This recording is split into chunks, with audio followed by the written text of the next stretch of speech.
I'm Stupid Fast John. I like to go really fast.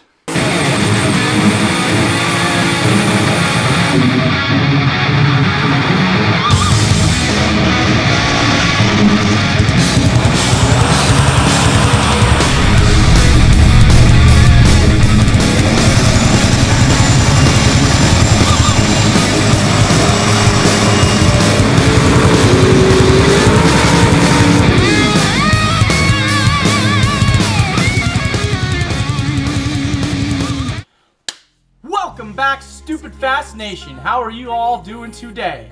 Now, today we're going to get started with the Banshee again. We're going to get back to work. Let's take a look at what's going on. Make my way into your mind, just to know what you knew. Restless every time we start locking eyes. Lost control.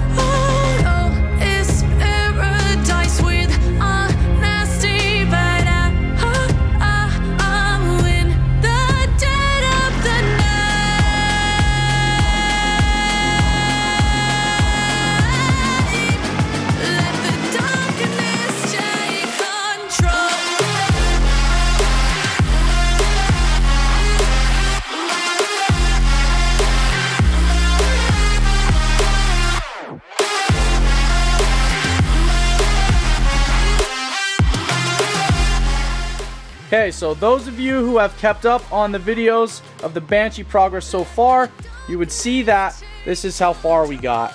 I did just quickly mount this clutch basket on there. I did not fix some of the play in it. I would like to get bushings or a billet basket for this to fix that. And I'm also currently waiting on a washer for this kicker gear, this idler gear that goes against the kicker.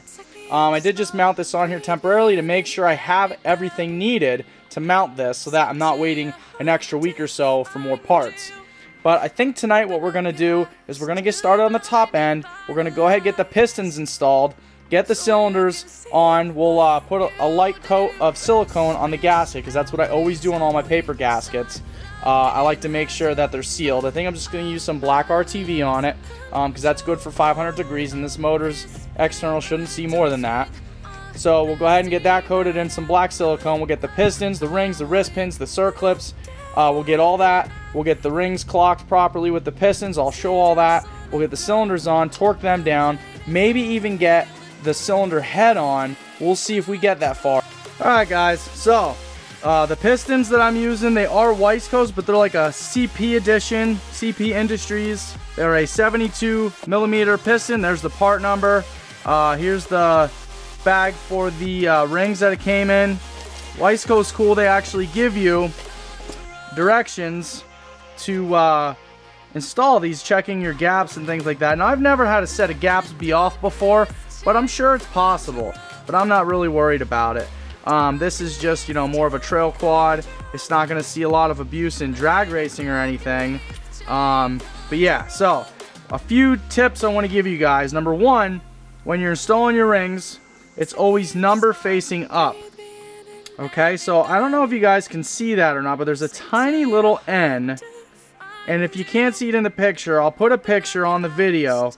This N, that is what you always face up. Now on 4 strokes, I think usually only one ring has the N on it, but the 2 strokes, both of the rings are the same because there's not a first and second compression ring, and they're not different sizes. They're the same size on 2 strokes. So the end's always got to face up. Now, if you look here on the piston, you'll see that there's little tiny dowel pins inside. I don't know if you can see the little circle grooves there. And that's where your ring gap needs to get lined up. And those little pins, that's where these little edges of the ring catch on. So I usually just put it in like that, and then I just follow it all the way around. And that's how I put the ring on. And it's really, really easy. A lot of people like to use ring tools and things like that. And I'm just like, nah, I can get it with hands. When you do enough of them, you just become really good at it. So, also, you can see this piston is slightly used. And by slightly, I mean 10 minutes of runtime on it. It still has all the side marks, like the graze marks you can see from the mill. And so, I'm not really worried about that either. So this thing barely has any time on it. The rings, same thing, 10 minutes runtime on it. So this piston was good. I decided to reuse this one. It actually came with the cylinders, but I'm re-nickel-sealing the cylinders. They're actually already re-nickel-sealed. And then this other piston's brand new because the other one was toast. The cylinder head was all nicked up. The piston was trash. So I tossed that one out, and I got a brand new one for this side. So 10 minutes runtime, no runtime. I don't think it's going to be a problem. We'll see once we get it put together. Also, I got my wrist pin bearings installed. I'm about to put the pistons on. I always use Permatex Ultra Slick on every single engine I assemble, even the car engines, the turbo motors. I mean, everything that I assemble myself, I use this Ultra Slick engine assembly lube. It actually becomes sticky after a while and does not come off the surface until the engine gets up to operating temp and gets lubricated and washes everything off. So it's very good, especially if you're going to let a motor sit for a little bit. And by a little bit, I mean, you know, hopefully no more than a couple weeks. Obviously, you'd want to re-lubricate after a while, but and still follow your manufacturer's engine's startup procedures as well. But this is what I use to lubricate everything. So I'll be lubing up the wrist pin bearings, the outside of the pistons, the inside of the cylinders, and everything like that while I'm assembling it. So let's just keep moving.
Guys, honestly, I don't know where the heck the top, I don't know where the top O-ring got to. I just opened this bag right here on the bench, And so there should be a big O-ring for the top of this, and there's not one here. So I don't know what happened to the O-ring, but I think that's going to stall us up for tonight. So we're going to be done putting this thing together.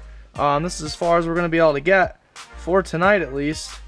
And hopefully on the next one we get that done, get the carbs, intakes, reeds, and all that stuff done, and the stator, and get ready to throw this thing in the four-wheeler.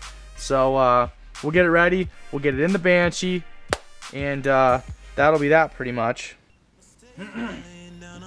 Alright guys, so I'm really sorry. I've been kind of slacking on the parts for this thing. I thought I had everything I needed to get this thing fully assembled, to get it into the frame of the Banshee so that I could start doing the suspension.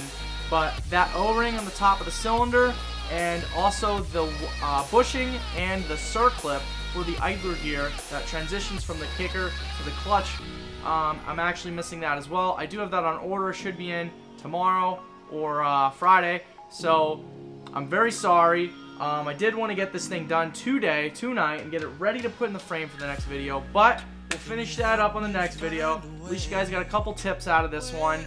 And as always, if you enjoy the content I'm putting out there, please don't be afraid to hit that subscribe button, like, share, comment. Let me know if there's anything else you guys want to see as well.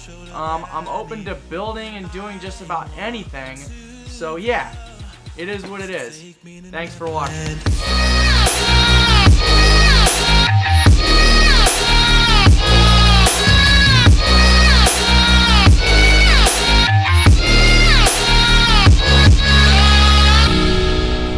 Anxiety taking over me, I can't be the only one left. No.